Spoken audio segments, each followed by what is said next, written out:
My name is Caitlin Rose. I'm a Tampa based photographer, and I'm going to be chatting with you over the course of 3 videos on how to navigate art and business. This can be post college, or it can be, you can even start it now, during. So, we're going to chat about my trajectory as a creative who graduated from USF, worked at a company, and now I work for myself. So, we're going to chat about that trajectory.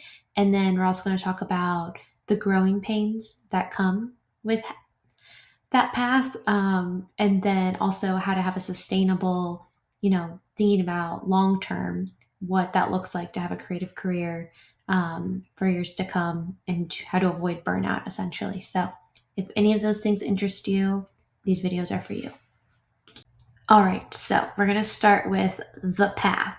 When I was in college, I remember being very stressed about what I was going to do post college. I think this fear started honestly senior year of high school, where I think a guidance counselor, actually I know, kept asking me over and over, like, what do you want to do? What program do you want to be in? Like the pressure of probably honestly the next 10 years just felt like really heavy on my shoulders. And I developed stress hives, which is probably not the best advice or inspiration that I could have shared with you right now. But all that to say is these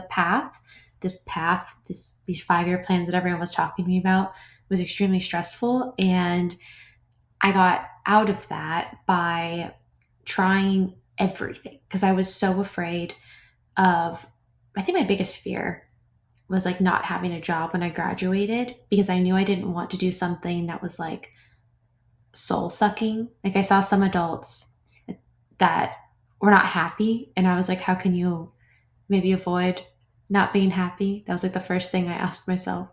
And that took work. So I think that's number one. Like if you have big visions for yourself or, being happy on a day to day basis, I think it's really nice and a good idea to write down, first of all, what do you want to do? Almost like, not like a vision board, but just kind of like put it on a piece of paper, some loose words of what are you interested in? What do you want to do? If it is your art, okay, awesome, you have that. Now, how do you get to that next step? Like, how are we going to put that to use? So, for me, I had photography, and I'm a full time photographer now, but I had photography, but I was afraid that if I made my entire business, my entire life about photography, I would actually lose the art because I'd have to make for a market, not necessarily my art would sit like, I kind of knew in my mind, like right off the gates, I didn't think my art could just like sustain itself. So I wanted to still have a creative career. So I chose advertising with a focus in copywriting so I could have a really fun day job and then maybe make my art, my photography on the side. So that was my original plan. Well, when I graduated from USF, um, after doing an internship every semester and shadowing agencies, I still only landed a freelance copywriting job, which they ended up going with another writer. So had no job when during that time. But I had my camera and I was like, okay, well, maybe I could get like an interim photography job at an agency until I could get a copywriting job.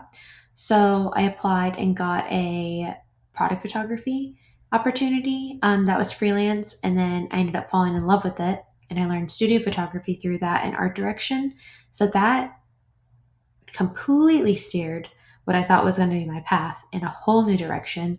And that's what I stuck with. And it was really cool. But I wouldn't have known that if I hadn't tried it or kind of been forced to try it. I also realized I don't like writing. So I don't know why I thought I had to have like a backup to the photography element. So, anyway, all that to say is what you think you might want to do, it might not be what you end up doing, and that's okay. And you don't have to do things for a long time either. Like if you truly feel stuck, obviously stick it out, try. I like to think you need to wait like 3 months into something before you can really determine if it's not for you. And then you can always pivot. This whole time that I was freelancing, I did have a restaurant job because as we're figuring out our dreams and our creative endeavors. We still need to pay rent, obviously. So I had that, and it was a little tough to have two jobs essentially, and then also doing like some other freelance photography work. So it definitely felt like the push, but it was all things I was interested in. So all of those steps, I just kept chipping away at it. And yeah, so I got my path was not what I thought it was going to be, and that was okay. And I think that's my biggest takeaway from that. All right, this page is just the biggest takeaways from the last video.